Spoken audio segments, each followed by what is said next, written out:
Baik, Assalamualaikum warahmatullahi wabarakatuh.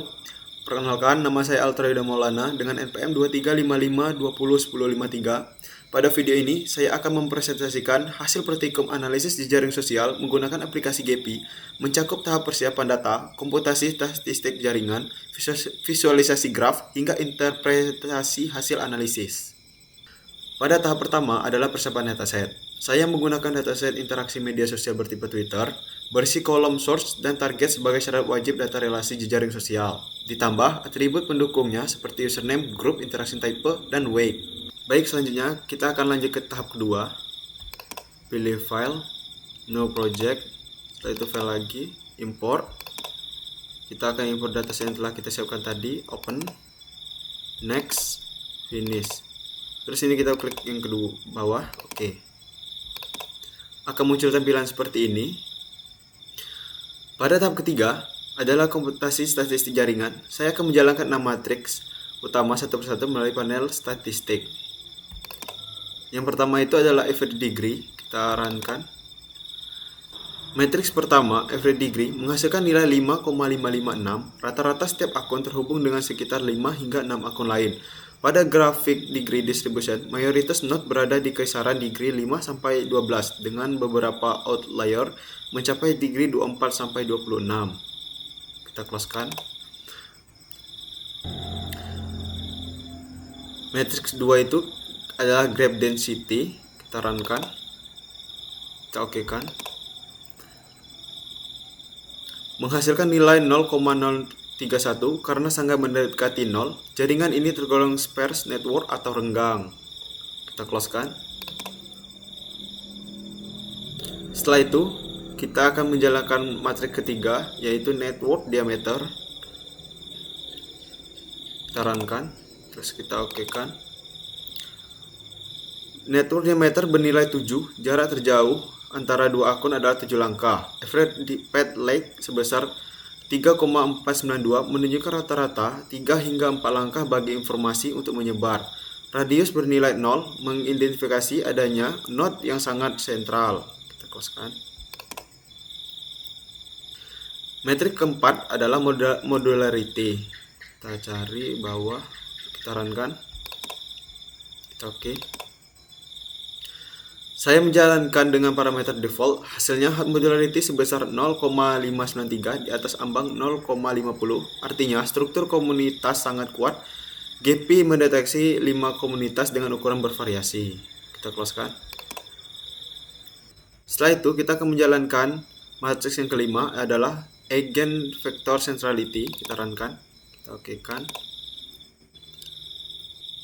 Dijalankan dengan 100 literasi hingga konvergen, mayoritas node memiliki nilai mendeteksi 1,0. Kita closekan. Selanjutnya, kita akan menjalankan matriks ke-6 yaitu PageRank. Kita runkan.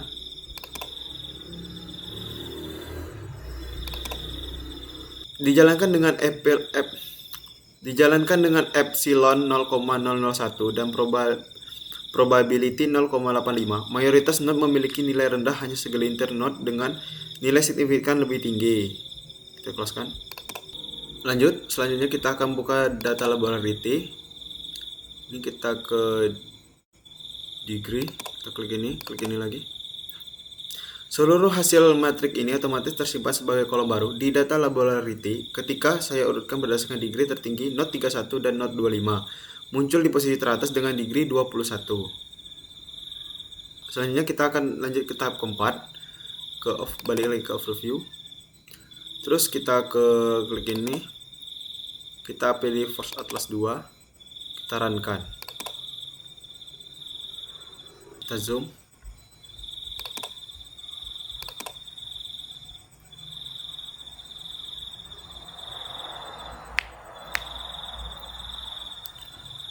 Setelah node stabil, saya hentikan proses layout. Saya kembali warna, kita klik ini, terus ini. Kita pilih modularity class, kita apply-kan. Tampilannya akan berubah seperti ini. Setelah itu kita akan klik ini, kita pilih ranking. Ini kita pilih eigenvector centrality. Itu kita klik 10 banding 60. Kita playkan. Tampilannya akan berubah seperti ini. Graf yang terbentuk menampilkan 5 klaster warna berbeda sesuai 5 komunitas hasil modularity. Node-node besar terkonsentrasi di titik strategis pada tiap klaster. Setelah itu saya akan lanjut ke tahap preview. Kita klik ini, terus kita refresh. Akan seperti ini. Setelah itu kita akan pilih ini untuk menyimpan. Setelah disimpan, untuk mengidentifikasi aktor sentral, saya urutkan tabel data laboratory berdasarkan 5 matriks: degree, bedweight centrality, closeness centrality, eigenvector centrality, dan PageRank. Hasilnya, Node 31 dan Node 25 tercatat sebagai aktor paling populer dengan degree tertinggi 21. Node 156 tampil sebagai broker informasi dengan bandwidth centrality tertinggi 1469,49. Node 31 juga menjadi influencer utama dengan eigenvector mendekati 1,0. Node 46 tercatat sebagai aktor paling strategis berdasarkan PageRank tertinggi. Dari data ini, aktor populer broken influencer dan aktor strategis tidak selalu merupakan aktor yang sama. Node 31 unggul di 2 matriks sekaligus menjadikan aktor paling dominan, namun Node 156 dengan Node 46 memiliki peran spesifik masing-masing. Baik, selanjutnya kita akan lanjut ke overview. Setelah itu filters. Setelah itu kita pilih topologi. Kita pilih giant component, kita tarik ke bawah, terus kita filter. Hasilnya menunjukkan Node 180 dan Edge 1000. Setelah itu kita stop, kita klik kanan, remove. Setelah itu kita akan pilih ke degree rank, kita tarik seperti tadi. Di sini kita atur menjadi 10.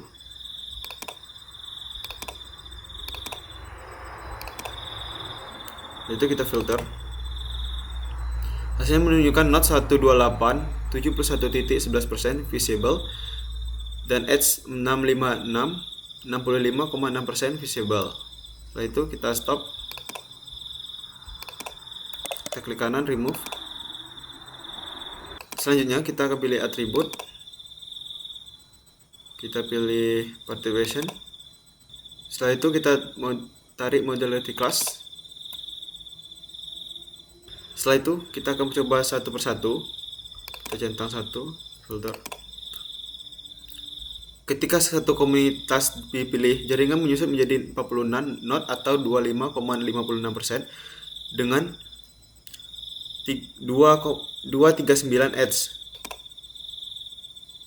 Setelah dua komunitas digabung, nodes menjadi 46,67 visible dan edge menjadi 45,6% visible.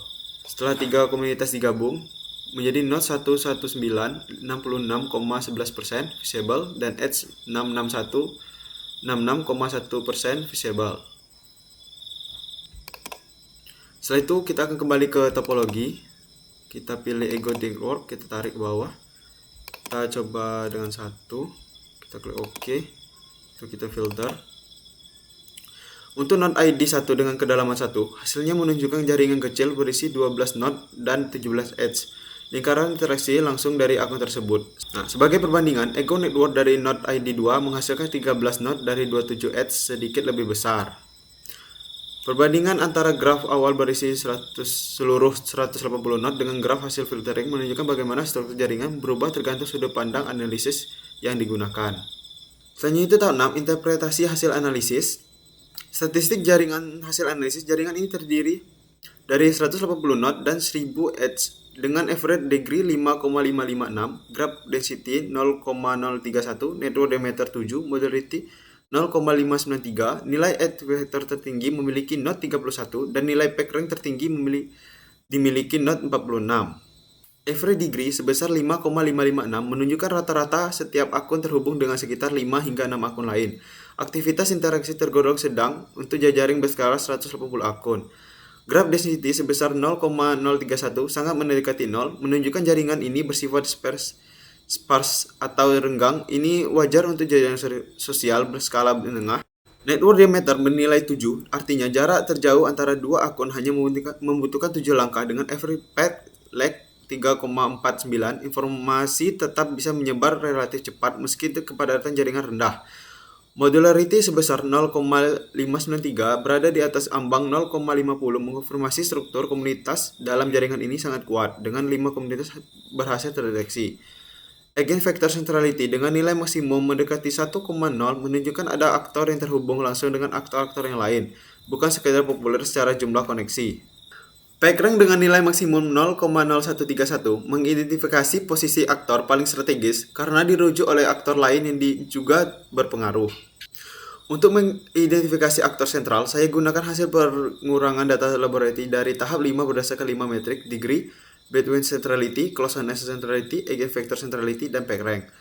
Aktor yang paling populer adalah Node 31 dan Node 25 dengan degree tertinggi yaitu 21, artinya mereka paling banyak berinteraksi secara volume. Aktor penghubung atau broker informasi adalah Node 156 dengan Bedouin centrality tertinggi sebesar 1469,49. Meski degree-nya tidak setinggi node lain, node ini sering berada di jalur terpendek antara node lain, menjadikannya jembatan penting penyebar informasi lintas kelompok. Influencer utama adalah Node 31 dengan eigenvector centrality mendekati nilai maksimum 1,0, menandakan pengaruh besar berasal dari kualitas koneksi, bukan sekedar banyak koneksi biasa. Aktor paling strategis adalah Node 46 dengan PageRank tertinggi sebesar 0,0131 karena dirujuk oleh akun-akun yang juga berpengaruh. Dari keempat peran ini dapat disimpulkan bahwa aktor populer, penghubung, influencer, dan aktor strategis tidak selalu merupakan aktor yang sama. Node 31 unggul di dua peran sekaligus. Populer dan influencer menjadikan aktor paling dominan secara umum. Namun, Node 156 dan Node 46 memiliki peran spesifik masing-masing sebagai penghubung dan aktor strategis. Ini menunjukkan bahwa peran pentingnya dalam jejaring sosial ini terdistribusi ke beberapa aktor berbeda, bukan dimonopoli satu titik pusat tunggal. Yang keempat itu ada interpretasi komunitas. Modularity sebesar 0,593 berada di atas ambang 0,50 menunjukkan struktur komunitas dalam jaringan ini sangat kuat dan bukan terbentuk secara kebetulan atau acak. Berdasarkan modularity class, teridentifikasi 5 komunitas dengan distribusi ukuran yang cukup merata, masing-masing sekitar 25,56%, 22,22%, 20%, 16,67%, dan 15,56% dari total node. Secara visual, warna graf mengkonfirmasi temuan ini. Kelima komunitas tervisual dalam 5 warna berbeda, yaitu biru, hijau tua, hijau muda, orange, dan ungu, dan masing-masing membentuk klaster yang rapat secara visual. Ini membuktikan bahwa pembagian komunitas hasil algoritma modularity selaras dengan pengelompokan visual pada layout graph. Yang kelima itu ada interpretasi visual. Dari sisi bentuk graph, jaringan ini tergolong pada cluster, bukan star, karena tidak ada satu pusat yang tunggal mendominasi seluruh koneksi, bukan tree karena terdapat banyak siklus, dan juga bukan mesh murni karena tidak semua node saling terhubung secara padat. Tingkat sentralisasi jaringan ini tergolong modularity centralized. Ada aktor menonjol seperti Node 31 yang tampil dengan ukuran yang paling besar pada visualisasi, namun ia tidak mendominasi secara seluruh jaringan. Mengenai hubungan antar komunitas, kelima komunitas ini saling berinteraksi tidak sepenuhnya terpisah. Hal ini membuktikan dari filter degree range present pada tahap 5, node hub dalam jaringan ini menyebar, tidak konsentrasi pada satu titik saja. Terlihat dari beberapa node besar, berbeda warna dan visualisasi, yang masing-masing menjadi hub lokal bagi komunitasnya sendiri. Terdapat pula node bridge, yaitu node 156 dengan bedouin centrality tertinggi yang berfungsi menghubungkan dua komunitas atau lebih. Mungkin itu saja. Demikian presentasi hasil praktikum analisis jejaring sosial menggunakan GPU yang telah saya lakukan, mulai dari persiapan dataset, import data, komputasi 6 metrik statistik utama, visualisasi graf berdasarkan komunitas dan pengaruh aktor, hingga analisis struktur dan interpretasi menyeluruh. Terima kasih atas perhatiannya. Mohon maaf apabila ada kekurangan. Wassalamualaikum warahmatullahi wabarakatuh. Sekian dan terima kasih.